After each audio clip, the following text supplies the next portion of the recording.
Okay, as we enter the marketing mix, here's what we're looking at. We're looking at trying to identify at least 4 key product or service characteristics. Okay, and again, if you look back to the Anna's jewelry eBay sales business plan, you can see that we've identified key issues about the product or the service. We want to identify 4 key primary customer characteristics. That is that they're in college, they're female, they're professionals, they're on the run, they're busy and so they need eBay.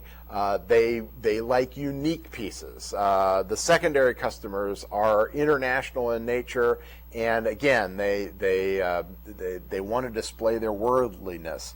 Some of this we're assuming, some of this we're learning again from the feasibility study that we did.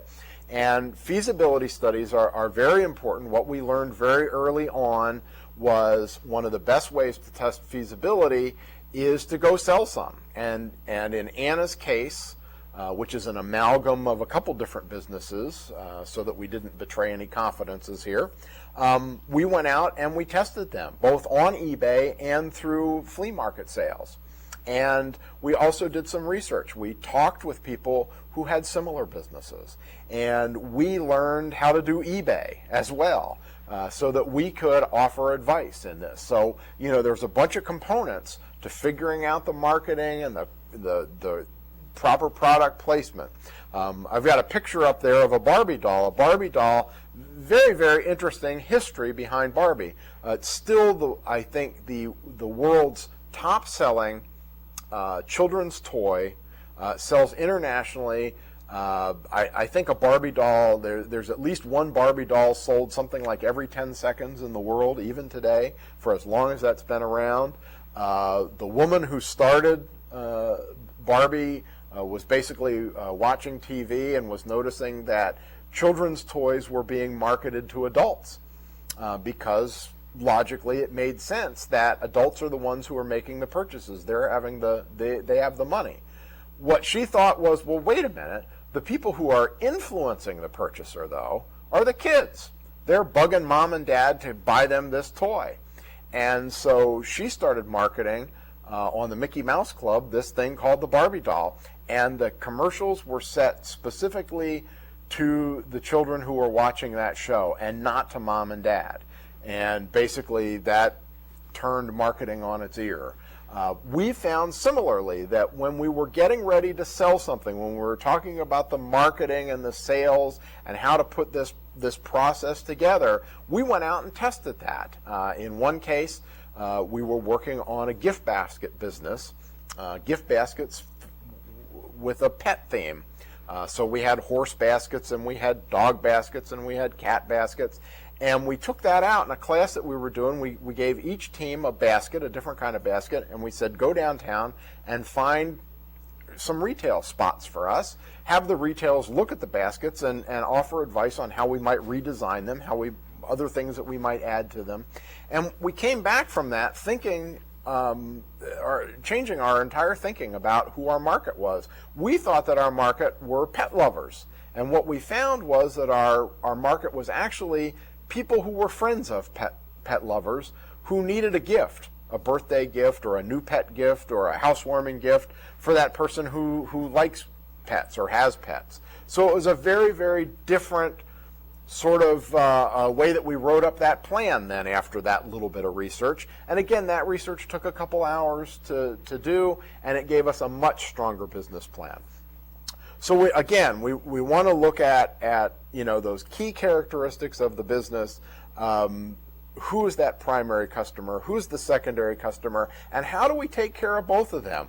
One of the examples that I use a lot is the example of Dunkin Donuts. That Dunkin Donuts has a primary customer, that person who's a commuter to work, they have very little time, they want to get in line, they don't want to stay for more than a minute, they need that line to move really fast, and what are they buying? They're buying 1 cup of coffee and 1 donut. And so Dunkin Donuts, their basic primary customer is treated to real speed and real convenience and really reasonable cost. They locate their stores so that people can get to them really fast and they can get back on the highway without much interruption. The problem is that they've got a secondary customer, and that secondary customer is somebody who has a meeting that day and needs 2 dozen assorted donuts.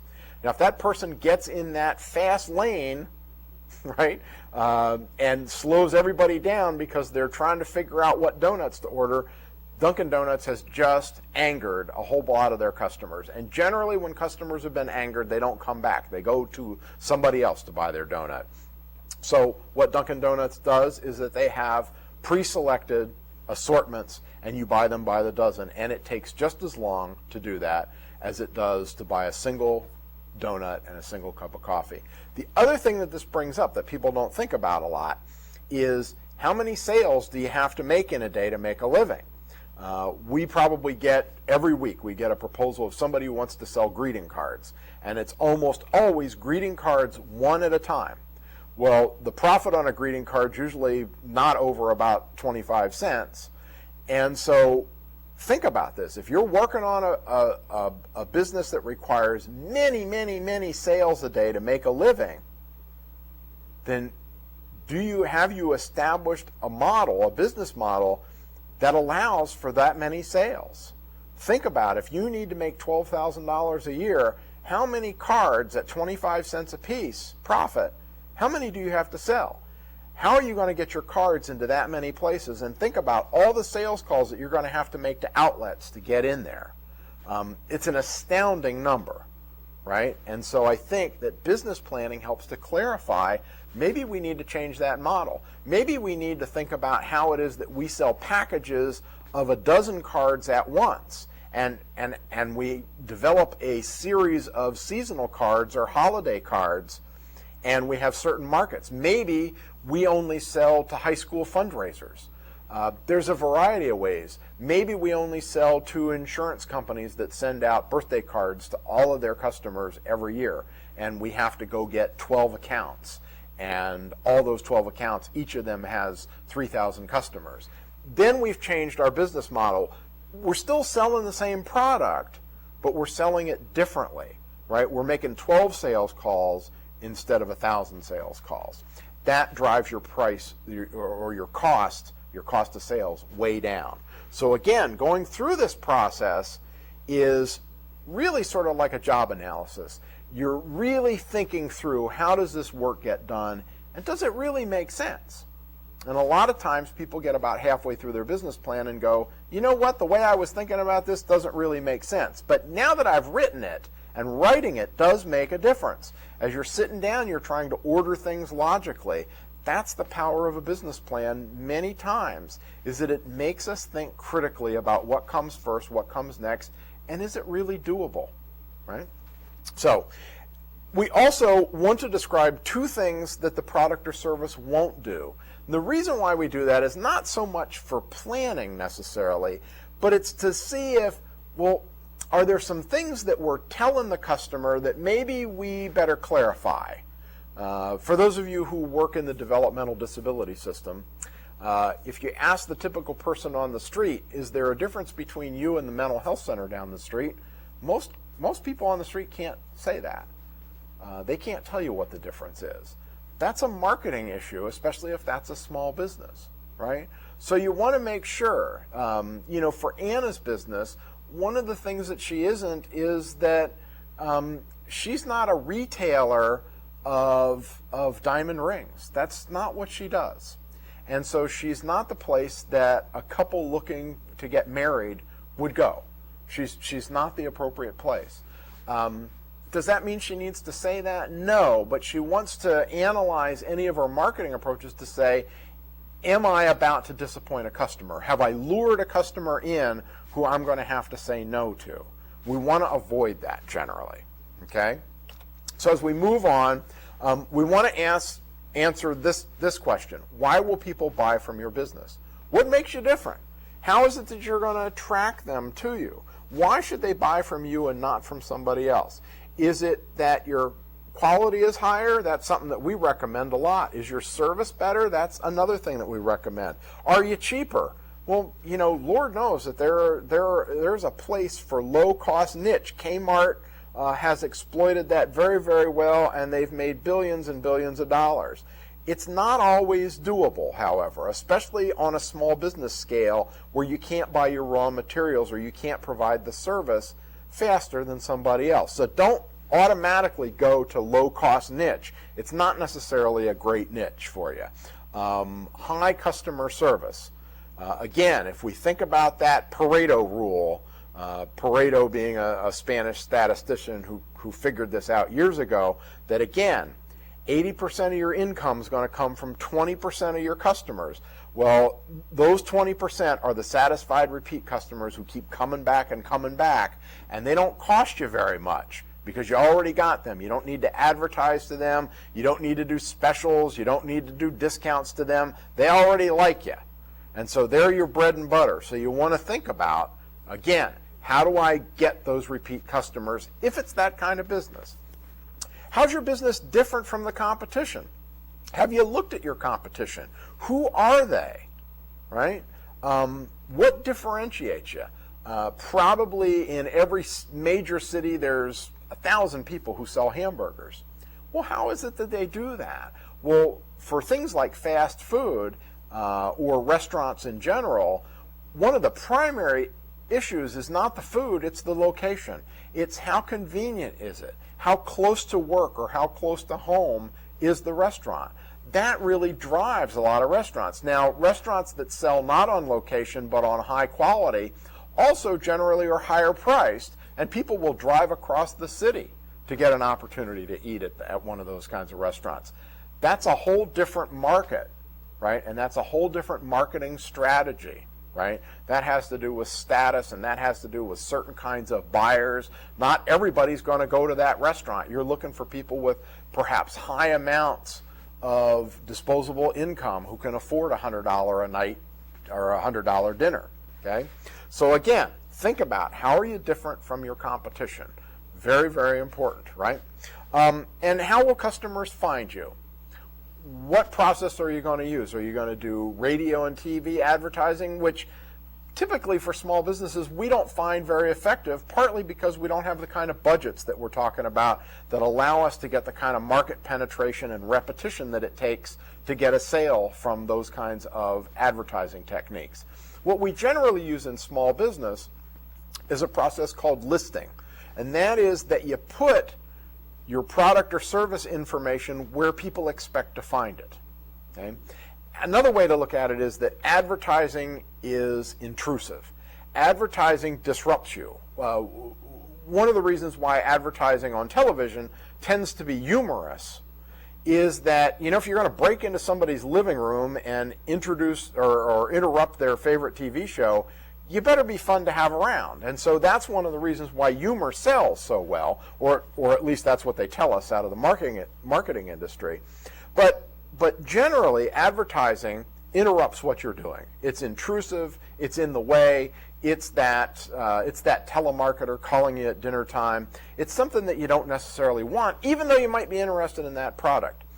Does it work? We don't really know. The data from the marketing industry says it works, but they're marketers, right? They're supposed to tell you that it works. What we find for small business that works is listing, and that is that the product or service information is where you expect to find it. For instance, if you need a plumber at 3 o'clock in the morning, you don't go downstairs and turn on the TV and wait for a plumbing commercial to come on. You open the Yellow Pages. That's where you expect to find the 24-hour emergency plumbing service. So again, think about your product or service. Where do I expect to find that? Well, for Anna's, there are a number of places where we expect to find jewelry. We expect to find it in a jewelry store. In New Mexico or Arizona, we expect to find it in the Old Town Market Square. But more and more, we're expecting to find that kind of product on eBay. And that's where people are going to go. And that's, one person is going to tell another person. And this is a viral marketing approach, is that we're expecting very much for somebody to see somebody's earring or their bracelet or their necklace and go, wow, where did you get that? And they'll say, I went to eBay, and here is the product name, here's here's the person's name that you want to look for. You want to look for their eBay store. It's Anna's Native Arts. Go there and find that and look at what they've got, and she'll take special requests. You can email her off of the site. Go to her website. Her website is such and such. That kind of buzz is what we're looking for. That's the way most small business operates anyway. They don't have major advertising budgets, so don't think in terms of that. Don't think in terms necessarily of discount coupons and newspaper ads. Yes, that stuff works. That's important. But a Yellow Pages ad, an ad in the Thrifty Nickel may be better for you than a TV or a radio spot. And again, that word of mouth, anytime you can get people talking about your business, very, very important. And of course, there are a variety of resources. If you go to our book, Making Self-Employment Work for People with Disabilities, it's published by Brooks Publishing. If you go to that, there's a whole section on marketing and sales development and tools that you can use to do that. Also on our website, griffinhammis.com, you can find, again, articles and examples of tools to use to help you refine your marketing and your sales approach. But again, it's important for customers to find you. It's important to be networked. Think about the last time you went to a new restaurant. You didn't go there because you saw the restaurant. You didn't go there because you saw their ad. You probably went there because a friend of yours said, we went to this great restaurant the other night. You should really go there. You would really like it. So go off now, look at some of the examples, look at some of the bits that we've written about marketing in Anna's plan, and come back ready for the next section after you've written your marketing plan or your marketing mix.